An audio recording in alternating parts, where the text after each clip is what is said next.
તમામ મોરબીના સુન્ની મુસ્લિમો તરફથી આજે ઇમામ હુસૈન શહીદે કરબલા અને તેમના 72 સાથીઓની યાદમાં એમની શહાદતના ગમની અંદર જિક્ર હુસૈનની બઝ્મ હુસૈનની મહેફિલે સજાવવામાં આવેલી હતી મોરબીના દરેક વિસ્તારની અંદર।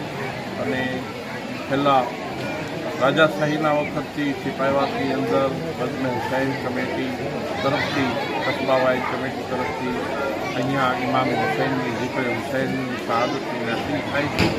નિયાઝ અને સબીલોથી શરબત અને પાણીના મીઠા જામ પેશ કરવામાં આવે છે અને ઇમામ હુસૈનની યાદને તાજા કરવામાં આવે છે અને ઇમામ હુસૈનનો પૈગામ દુનિયાવાળા સુધી પહોંચાડવા માટે દરેક આશિક હુસૈન એક જ કે ઇમામ હુસૈનનો પૈગામ છે કે સબ્ર અને નમાઝનો દામન થામે અને હકની સાથે ઊભું રહેવું એ જ પૈગામ દીધો। ઇમામ હુસૈનના પૈગામને આજે તમામ દુનિયાવાળાઓએ પોતાની જિંદગીની અંદર અમલ કરવો જોઈએ અને સબ્ર અને હિંમતની સાથે સચ્ચાઈની સાથે ઊભા રહેશો તો સચનો વિજય સચનો કામયાબી થશે।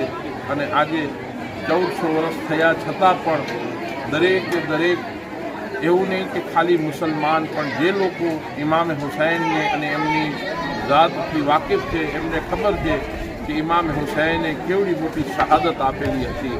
22,000ના લશ્કર સામે 72 નિહત્થા અને બેસરો સામા 3 દિવસની પ્યાસ અને ભૂખની શિદ્દત હોવા છતાં પણ એમને યઝીદ તરફથી અમીર માવિયા તરફથી જે કે એમના હાથ ઉપર બેત કરી લો તો તમને દારુલ હુકુમત આપવામાં આવશે, તમને આટલી માલો દોલત આપવામાં આવશે, પણ ઇમામ હુસૈને કીધું કે જે શરાબી છે, જે શરીયતને તાર કરવાવાળો છે, એને હું હરગીઝ એના હાથ ઉપર હું ઇસ્લામ આપી ન શકું।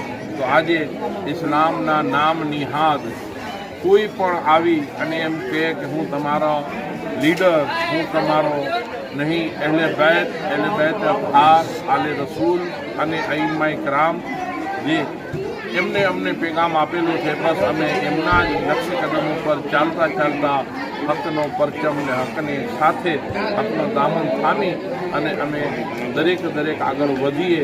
આપણે દરેક પોતાના જીવનમાં પણ સચ્ચાઈનો સાથ દઈએ અને સચ્ચાઈની સાથે ઊભા રહીએ, નિડરતાની સાથે।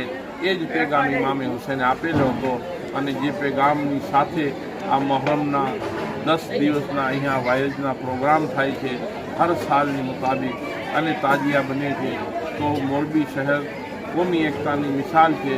દરેક કોમ અત્યારે સબીલ લગાવી વાયઝમાં, તકરીરમાં, લાઇટોમાં, શણગારમાં સાથે મળી તાજિયા બનાવવામાં સાથ સહકાર આપી અને દરેક ધર્મના લોકો સાથે મળી અને આ ઇમામ હુસૈનની યાદમાં મહોરમનું જુલુસ અને તાજિયા મનાવે છે।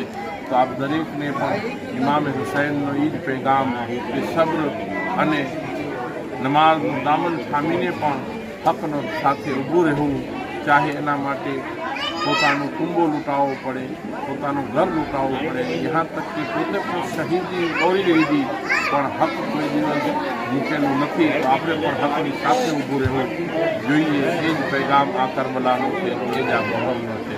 સલામ।